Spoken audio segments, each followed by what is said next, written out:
Gloire à Dieu. Nous allons partager ensemble la parole de Dieu. Et sans plus tarder, je vous invite à lire un premier passage dans le livre de la Genèse, directement, chapitre 5. On lit ensemble Genèse chapitre 5, du verset 15 au verset 24. En fait, on pourrait lire beaucoup plus, mais ça nous donne déjà une portion. Genèse chapitre 5, du verset 15 au verset 24. Maaléel, âgé de 65 ans, engendra Jéred. Maaléel vécut après la naissance de Jéred 830 ans. C'est pas mal, hein? Et il engendra des fils et des filles. J'ouvre juste une parenthèse. Vous savez, il y a un livre qui est sorti depuis quelque temps, là. Et parce que très souvent, on met la foi en opposition avec la science. Ok ? Pour nous, la foi et la science, c'est complètement contraire. En fait, les découvertes de ce dernier siècle, des 100 dernières années, là, vont au contraire dans l'autre sens. Ils sont en train de montrer que la science ne contredit pas la foi, mais au contraire, elle l'approuve, elle la confirme. Okay ? Et parce que souvent, on a ce genre de réflexion, oui, mais vous dites que Dieu a créé comme ci, comme ça. Comment ça se fait qu'on a trouvé, par exemple, des os ou des fossiles de dinosaures, etc., etc. Qui a dit que les dinosaures n'existaient pas? Est-ce que la Bible a dit que les dinosaures n'ont pas existé? Donc la science n'avait pas contre la foi. Nous, on voit aujourd'hui les espèces animales qui sont là et on a l'impression qu'il n'y avait que ces espèces-là à l'époque. Mais vous savez qu'il y a des espèces en voie d'extinction. Okay ? Donc il y avait effectivement les dinosaures seulement, il y a eu une voie d'extinction pour beaucoup d'espèces. Et dans 50 ans, si le Seigneur n'est pas revenu, on parlera à nos petits-enfants de certaines espèces qu'on a connues nous et qu'eux ne connaîtront jamais. Ok ? Ça, c'est juste pour vous montrer qu'il y a des choses qu'on ne comprend pas dans notre esprit humain, mais qui sont bien réelles. Là, on lit 830 ans. Bon, ça, c'est des histoires. Non, effectivement, à l'époque, les choses étaient différentes. Je crois même que de génération en génération, les choses changent. N'est-ce pas? Les gens peuvent mourir plus tôt, les gens peuvent mourir plus vieux. Et c'est comme cela. Ok? Alors, on continue notre lecture. Jéred, âgé de 62 ans, engendra Enoch. Jéred vécut après la naissance d'Enoch 800 ans.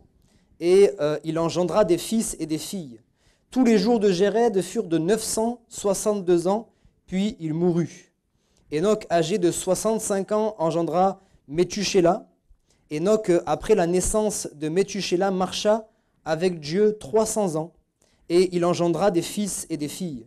Tous les jours d'Enoch furent de 365 ans.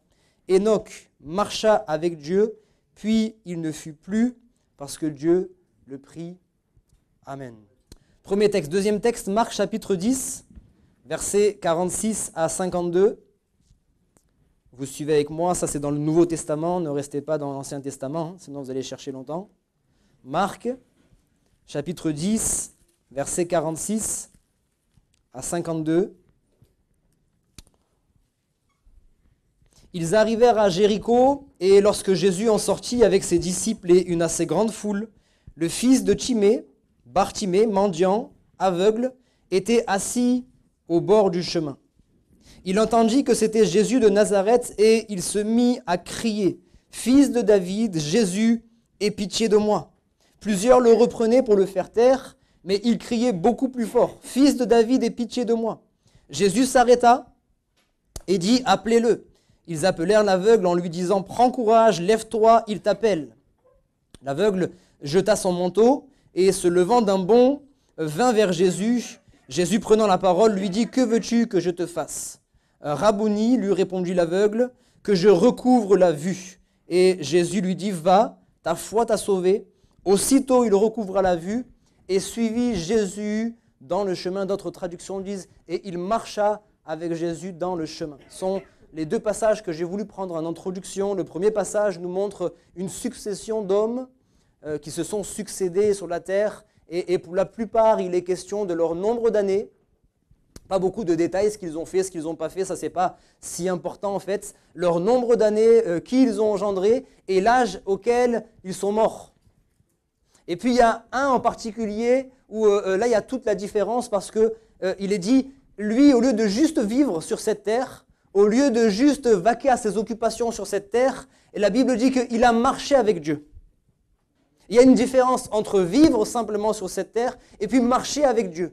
Et puis, il ne fut plus. Ce deuxième passage, on a là un mendiant, un aveugle, qui est assis là, le long d'un chemin, et il a l'habitude de voir passer des gens de toutes sortes, et il est assis. Il est assis dans sa vie, il est assis dans ses problèmes, il est assis dans ses difficultés. Peut-être il y a quelqu'un qui ce matin se trouve assis dans sa maladie, assis dans sa dépression, assis dans les angoisses, assis avec des pensées de mort. On est assis et notre vie, elle n'avance pas.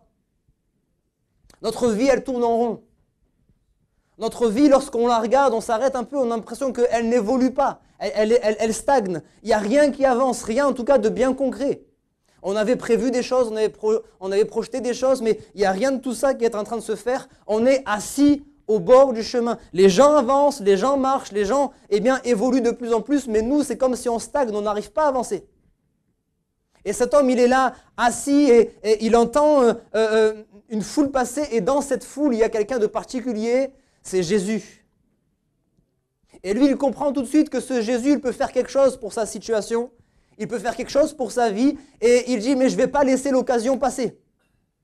Alors il va saisir cette occasion, il va appeler Jésus et comme il va appeler Jésus, le Seigneur est là et il passe comme ça et ce mendiant, il se dit, bon, c'est l'occasion pour moi que les choses changent. Alors il va crier, comme il va commencer à crier, on va le faire taire, je passe assez rapidement et puis il va crier encore plus fort. Le Seigneur va venir et va lui poser cette question assez simple, qu'est-ce que tu veux que je fasse ? Qu'est-ce que tu veux que je fasse? Et là, si je posais la question à chacun d'entre nous ce matin, les réponses, elles seraient tellement variées et différentes. Et en fait, on peut répondre ce qu'on veut, à moins de demander peut-être de gagner au loto, d'avoir une Ferrari. Bon, ça, c'est des choses qui sont tellement secondaires, tellement futiles. Imaginez que le Seigneur vienne vous poser une question et vous dites, voilà, dis-moi une chose. Je ne pense pas que la première chose à laquelle on va penser, c'est l'argent. Quoique, un don spirituel ce matin a dit qu'on poursuit l'argent, une personne peut-être poursuit l'argent et en fait, ce n'est pas ce qui est le plus important. Alors, j'ai essayé de voir un petit peu les différentes marches que nous avons à avoir avec le Seigneur et le premier point, c'est celui-ci, la marche par la foi. La marche par la foi. 2 Corinthiens chapitre 5 verset 7 nous dit « Nous marchons par la foi et non par la vue ». Nous marchons par la foi et non par la vue. 2 Corinthiens 5, 7 si vous voulez l'afficher. C'est la première chose que je voudrais voir avec vous.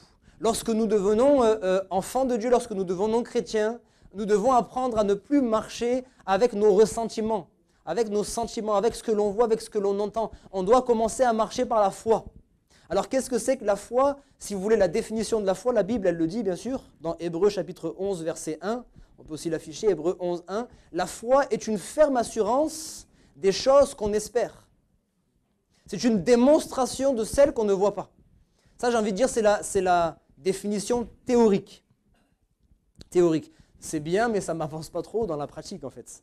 C'est juste pour savoir. La foi, ce n'est pas juste avoir de vagues croyances. Ce matin encore, un don spirituel disait, mais tu crois en Dieu, mais tu ne le connais pas, en fait. Tu crois en Dieu, mais tu ne le connais pas tant que ça. Et le Seigneur, il veut que tu apprennes à le connaître. Parce qu'il y a des milliers et des milliers de personnes qui croient en Dieu sur cette terre. Mais je ne crois pas que ce soit suffisant. Alors la foi, ce n'est pas juste avoir des vagues croyances. La foi, c'est avoir une ferme assurance. Je sais que tout ce que Dieu dit, c'est la vérité. Et Dieu ne peut pas se tromper. Je disais encore tout à l'heure, je sors un peu de mon message, mais je disais parce que c'est très important. Des fois, on est dans nos idées là, on est dans nos idées scientifiques, on a l'impression que ça va en opposition, mais en fait, c'est extraordinaire parce que la Bible, elle a été écrite il y a des milliers d'années, n'est-ce pas? Ça ne fait pas 2 mois qu'on l'a écrit. Et il y a des milliers d'années, il y a bien des choses qu'on ne savait pas. Parce que la science n'avait pas encore fait de découvertes. Par exemple, tout le monde croyait que la Terre était plate ou carrée ou triangle, tout ce que vous voulez, mais tout sauf rond. Vrai ou pas? On le sait ça, hein? Dans l'histoire, on le sait. Mais depuis des milliers d'années, la Bible avait déjà annoncé que la Terre était ronde. Pendant très longtemps, dans toutes les communautés, dans toutes les religions, etc., on croyait que la lune et le soleil étaient des divinités. Allez voir chez les Perses, allez voir chez les Babyloniens. Là, je vous parle d'histoire, je n'invente pas des choses. Je vous parle d'histoire chez les Perses, chez les Babyloniens, chez les Romains, chez les Grecs. Comme vous voulez, les noms sont différents, mais la lune et le soleil étaient des divinités. Et puis les Hébreux, qui étaient un peuple vraiment sur la terre, pas extraordinaire. Ce n'était pas un grand peuple, ce n'était pas un peuple vraiment de savants. Il y avait les Égyptiens qui avaient beaucoup de connaissances, il y avait les Babyloniens, etc. Mais malgré ça, malgré qu'ils n'avaient pas beaucoup de connaissances, ils sont arrivés, là, ce petit peuple, ils ont dit non, mais en fait, vous vous trompez. Le soleil et la lune, c'est comme des grands lampadaires. Hein. Ce n'est pas du tout des divinités. Ils avaient combien de longueur d'avance, en fait? Combien de longueur d'avance? Et la foi, c'est croire dans cette parole qui nous a été léguée. C'est croire que cette parole, elle est la vérité. Et quand je place ma foi dans cette parole, alors je peux faire des expériences extraordinaires.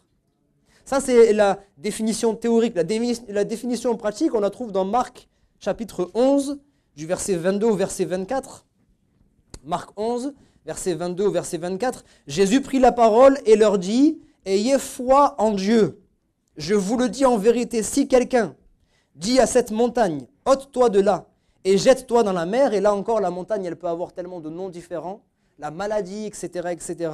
Et s'il ne doute point en son cœur, mais qu'il croit que ce qu'il dit arrive, il le verra s'accomplir. C'est pourquoi je vous dis, tout ce que vous demanderez en priant, croyez que vous l'avez reçu et vous le verrez s'accomplir. Moi, j'ai vu des gens venir vers moi pour dire, pasteur, moi j'ai essayé de croire en Dieu, ça n'a pas marché, donc j'ai arrêté.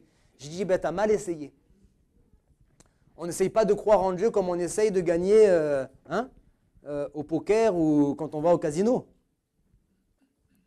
On n'essaye pas de croire en Dieu, on cherche Dieu de tout son cœur. Et c'est sûr et certain, quand on cherche Dieu de tout notre cœur, il se laisse trouver. C'est sûr et certain. Ouais, mais j'ai cru, j'ai prié. Mais est-ce que tu as vraiment cru? Et c'est ce qu'on veut essayer d'aborder ce matin.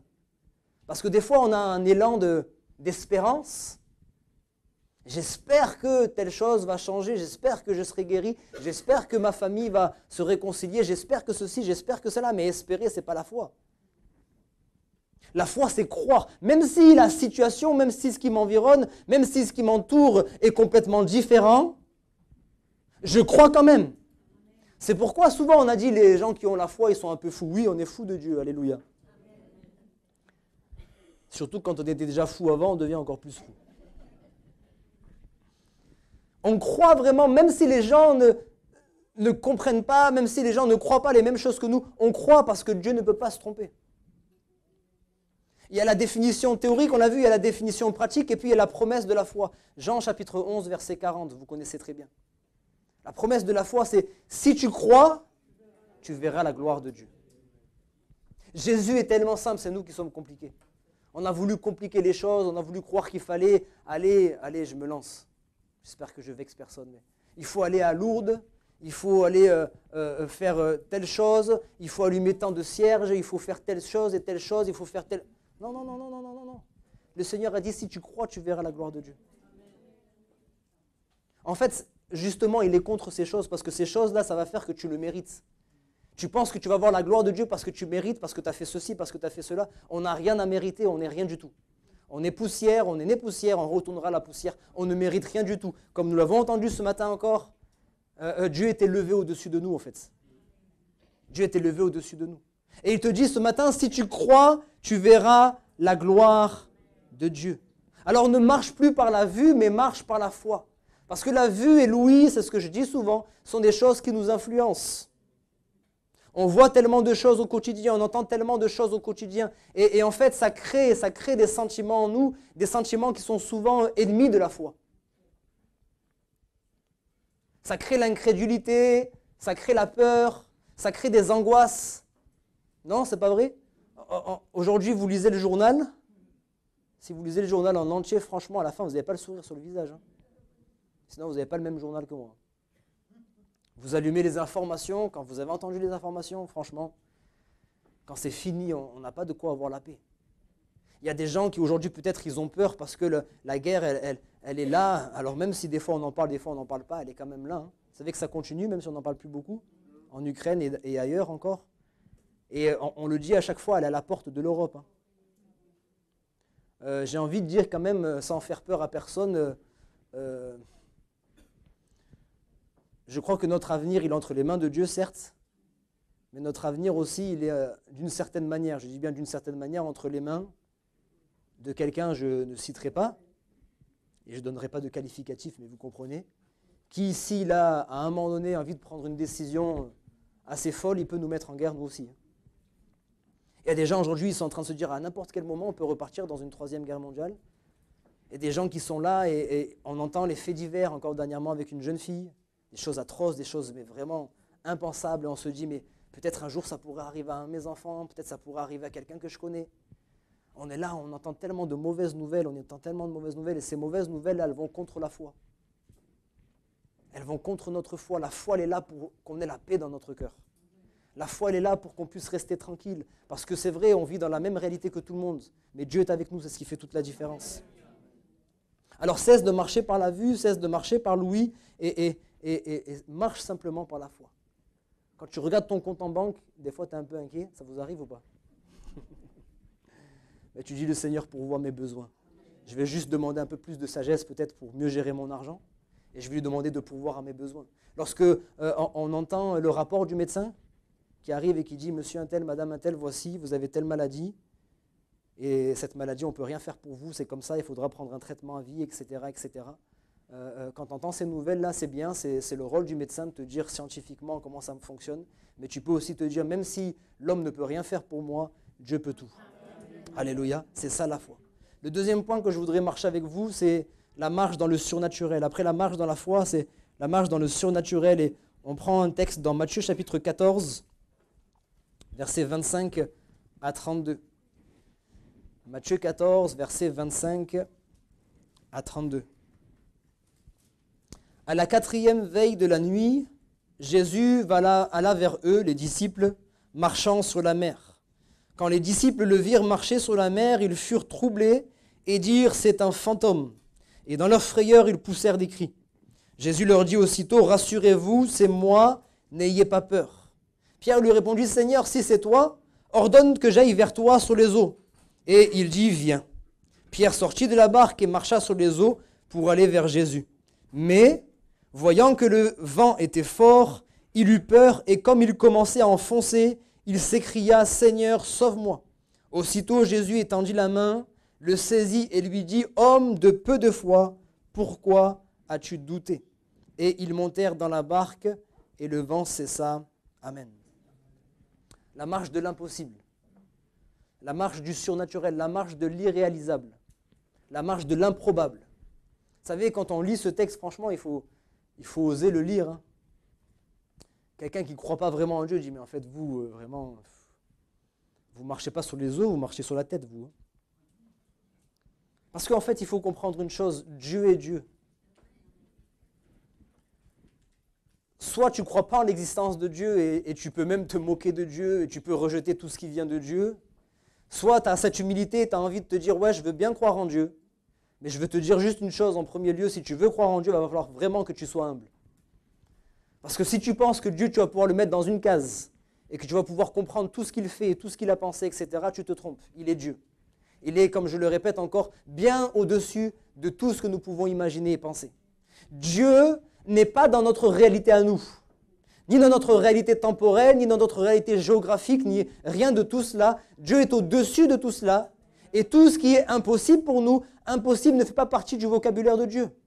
Il n'y a rien, mais rien que Dieu ne puisse pas faire. Dieu fait ce qu'il veut. Il y a des choses qu'il s'interdit de faire à cause de notre libre arbitre. Il s'interdit de le faire. Mais s'il veut le faire, il le fait.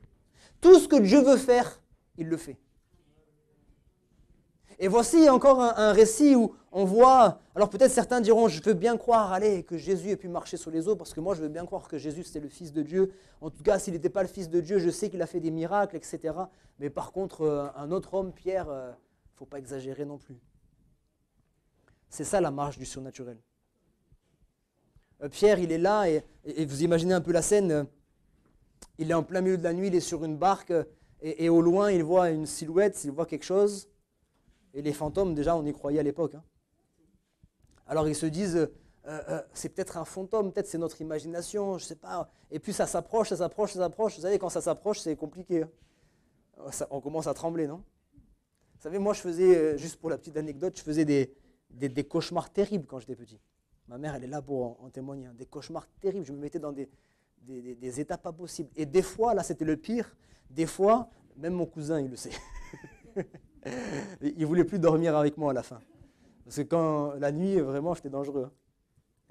Mais le plus terrible, c'est quand j'avais les yeux ouverts, mais je rêvais. Et je me souviens d'une fois en particulier, je m'étais endormi dans le salon, comme souvent. Et ma mère, elle vient pour me réveiller. Et là, j'ai les yeux ouverts, mais au lieu de voir ma mère, je vois un monstre. Elle est gentille, elle est belle, ma mère, hein, mais là, j'ai vu un monstre. Et en fait, plus ma mère, elle s'approchait pour me dire, on va au lit et calme-toi et tout, plus elle s'approchait, plus je voyais le monstre s'approcher. Et j'ai failli boxer avec ma mère. Heureusement, le Seigneur m'a fait grâce. Et j'étais terrorisé, mais vraiment terrorisé, parce que cette présence-là, elle était en train de s'approcher de moi et c'était compliqué. Et c'est ce qui se passe à ce moment-là. Ils sont là en plein milieu de la mer, ils n'ont aucun échappatoire, ils sont sur une barque en plein milieu de l'eau. Et puis il y a quelque chose qui vient, qui est plus fort qu'eux, parce qu'il marche sur les eaux, justement. Alors ils sont pleins de peur. Vous savez, le surnaturel, le paranormal, souvent ça nous trouble. Très souvent. Parce qu'on n'a pas l'habitude, on n'est pas habitué à ces choses-là. Il y a des choses qu'on n'arrive pas à comprendre. Et surtout nous les Français, on est très cartésiens, on aime bien tout comprendre. Quand on n'arrive pas à comprendre, qu'on n'arrive pas à vraiment mettre dans des cases, c'est compliqué pour nous. C'est pas vrai ? Alors on était là et ils étaient en train de voir le Seigneur arriver, il y a la peur qui vient dans leur cœur. Et c'est ce qui nous arrive souvent quand on voit des choses un peu surnaturelles, hein, des choses qui sont improbables, ça nous fait peur. Et la première chose que le Seigneur fait, il dit « Soyez en paix, ne craignez pas ». Vous savez, c'est ça la marque du surnaturel quand ça vient de Dieu, parce que le surnaturel peut venir aussi de l'ennemi. Ne vous laissez pas avoir trop facilement.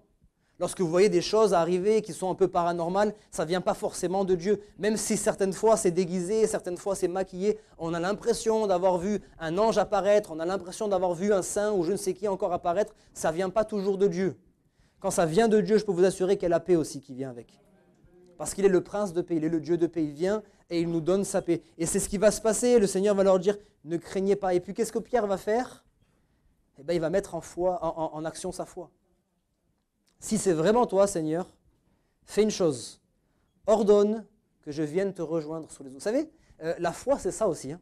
J'ai dit, c'est une ferme assurance des choses qu'on espère, ça c'est bien, ça veut dire croire de tout notre cœur, mais c'est aussi une démonstration.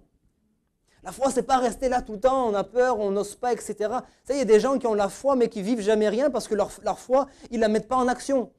Du coup, ça n'a aucun intérêt. Combien de gens disent, ouais, je crois que Dieu peut faire quelque chose pour ma situation. T'as demandé ? Non. Ben, ça sert à quoi alors ? Si tu crois et que tu crois que Dieu veut t'aider, demande-lui et il le fera.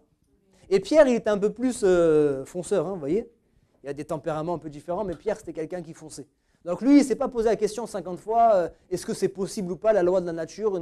Il s'en fiche. La pesanteur, il a oublié à ce moment-là. Hein. Il dit, si c'est vraiment toi, Jésus, moi je sais une chose, hein, à toi rien n'est impossible. Si c'est toi, ordonne.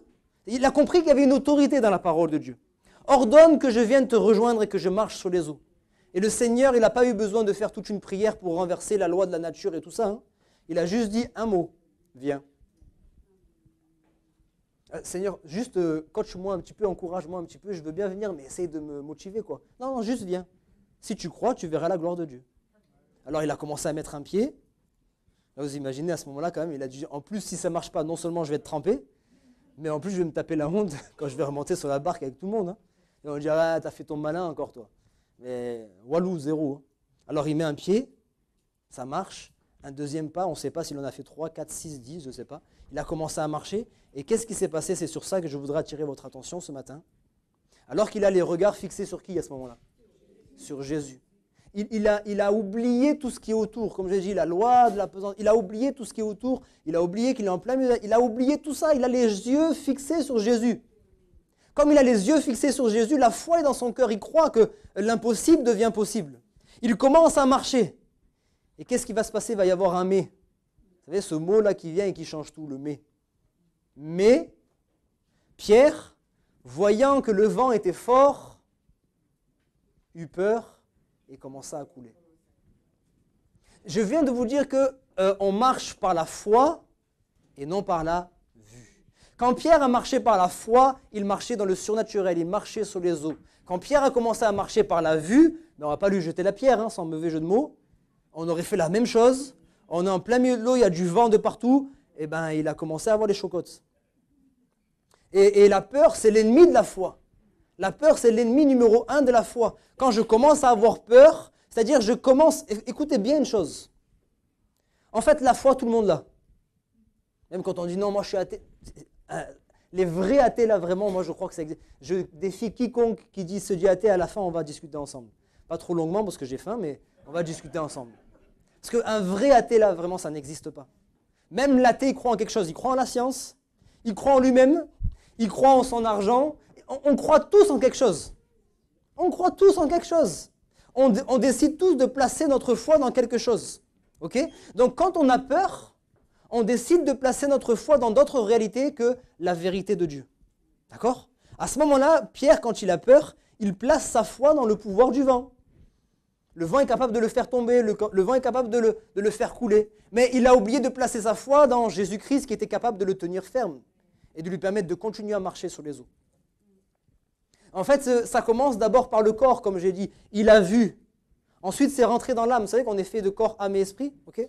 C'est rentré dans l'âme. L'âme, c'est les sentiments, les émotions, etc., etc. Là, on commence à avoir des craintes, on commence à avoir la peur, on commence à avoir des angoisses, etc., etc. Et quand ça rentre là, maintenant, ça commence à influencer notre esprit. Il perd la foi. Il commence à couler. Et quand il commence à couler, la Bible nous dit qu'il a commencé à crier à Dieu. Et comme je dis souvent, il n'a pas eu le temps de faire une très longue prière, parce que sinon, il aurait bu la tasse. Ça a été rapide, hein. Le temps qui coule comme ça, là, il a dit 3 mots. Seigneur, sauve-moi. Au bout du mois, il était déjà sous l'eau. Et vous savez, ce que j'aime là, c'est que le Seigneur, il aurait pu arriver. Vous savez, ça, c'est ce que nous, on ferait. Hein. Quand quelqu'un fait mal les choses et qu'en plus, on l'a prévenu, on lui fait d'abord des remontrances. Il aurait pu lui parler sous l'eau comme ça. Alors, Pierre, je t'avais pas dit qu'il fallait que tu regardes. Et puis, Pierre, il continue à couler. On en rigole, mais souvent, c'est comme ça qu'on fait. Hein. Quelqu'un est tombé. Quelqu'un a fait un mauvais choix, quelqu'un vraiment s'est ramassé et on est là en train de l'enfoncer encore plus en disant « Ouais, mais je t'avais prévenu, il aurait fallu que tu fasses ça, tu aurais dû plutôt faire ceci, tu aurais dû plutôt faire cela. » C'est pas ce que le Seigneur fait. Le Seigneur, il l'a pris, il l'a sorti de l'eau. Et après, oui, il lui a fait, je dis bien entre guillemets, des reproches. Pas des reproches pour l'enfoncer à nouveau, des reproches pour qu'il tire des leçons. Il dit « Pourquoi as-tu eu peur? Pourquoi as-tu peur? Pourquoi avez-vous aussi peur, gens de peu de foi ?» Peur, foi, ennemi. Il est en train de lui expliquer, non, mais il faut me faire confiance. Arrête de t'appuyer sur les choses qui sont autour de toi, arrête de t'appuyer sur les situations que tu traverses, mais fais-moi confiance simplement. D'abord, il te relève, toi qui t'es enfoncé dans l'eau, toi qui es en train de te noyer, toi qui es complètement perdu, toi qui perds pied. D'abord, il te relève. Et ensuite, il te parle. Et quand il te parle, il faut écouter. Quand le Seigneur parle, moi, je crois qu'il faut écouter. Peut-être on a le temps de voir un dernier point. La marche victorieuse. Luc chapitre 10, verset 19. Allez, j'aborde un sujet un peu plus délicat. Mais bon, c'est la parole. Hein. Luc chapitre 10, verset 19. Vous êtes toujours avec moi? J'entends pas trop de ventre gargouiller, donc ça va. Luc 10, 19. Je vous laisse le temps de trouver.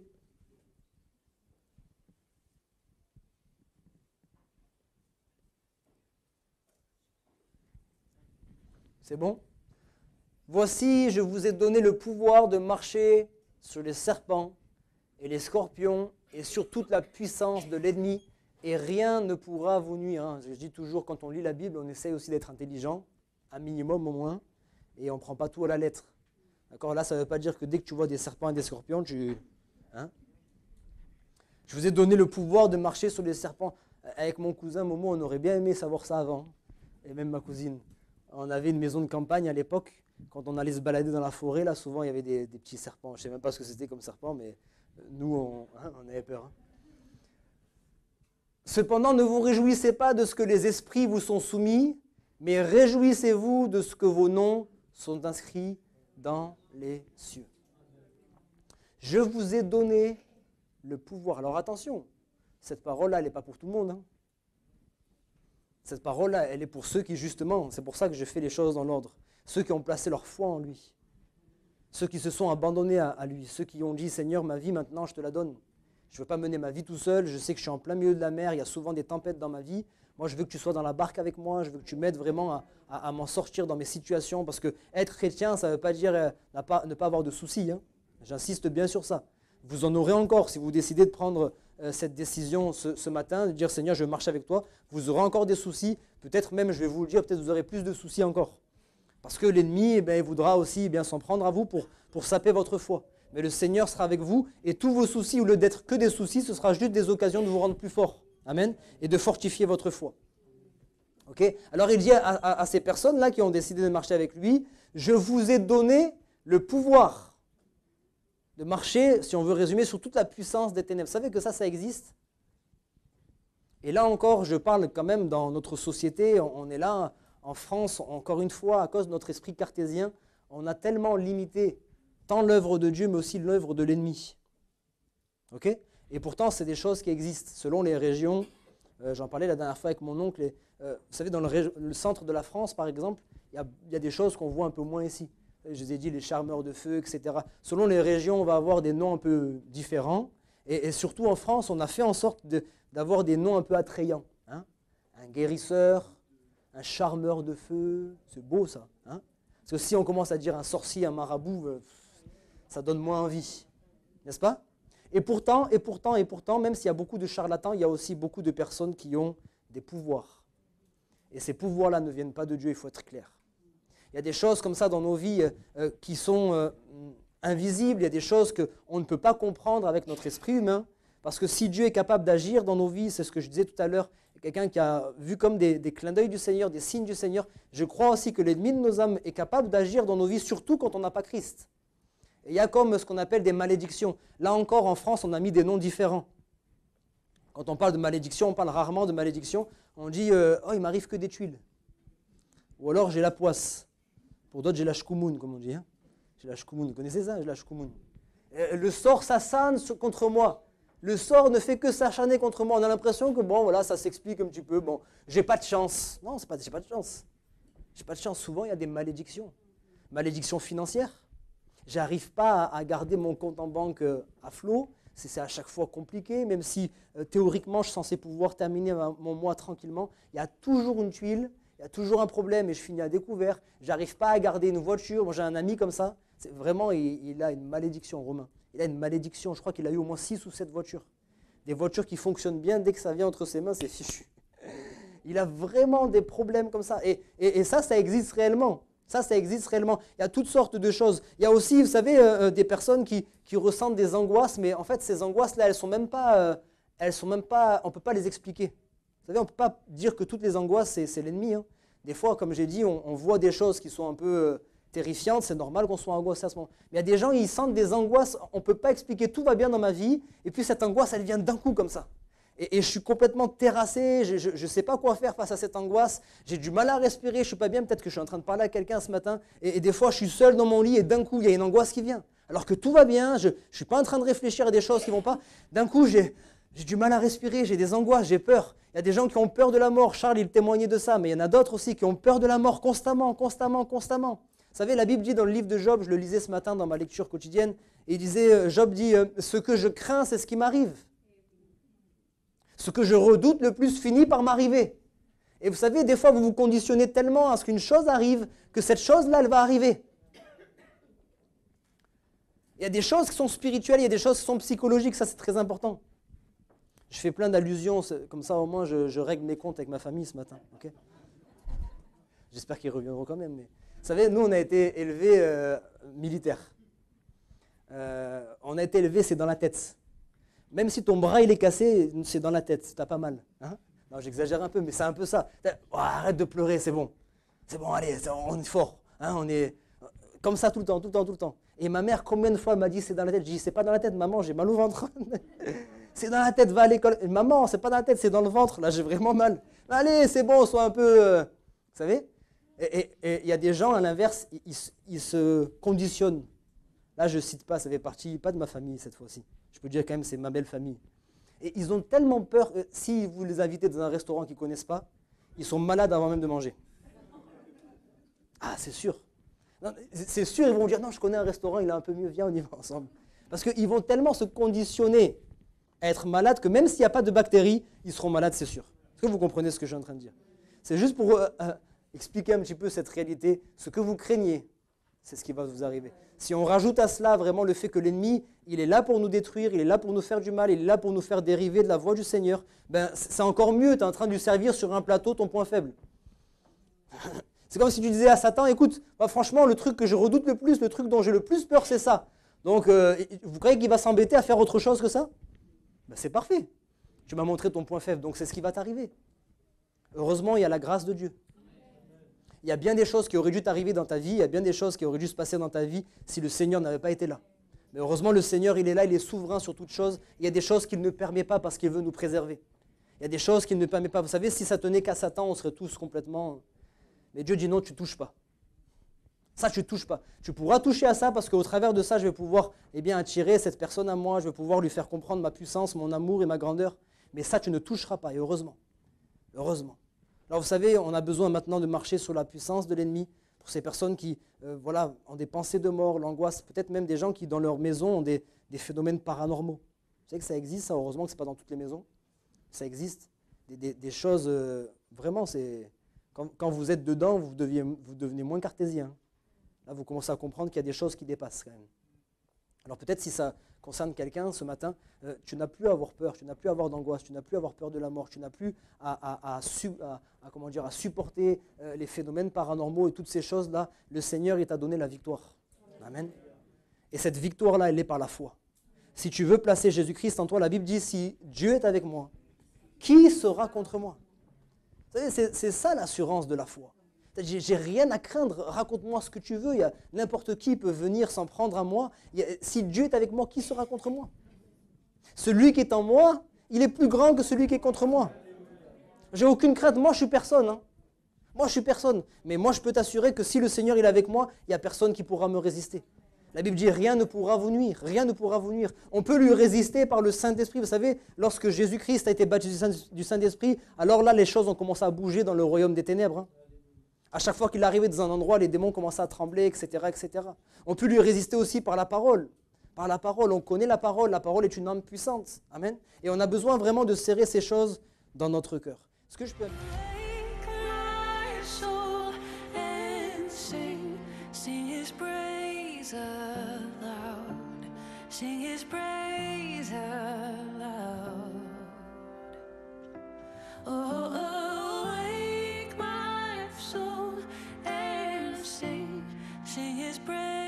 aloud.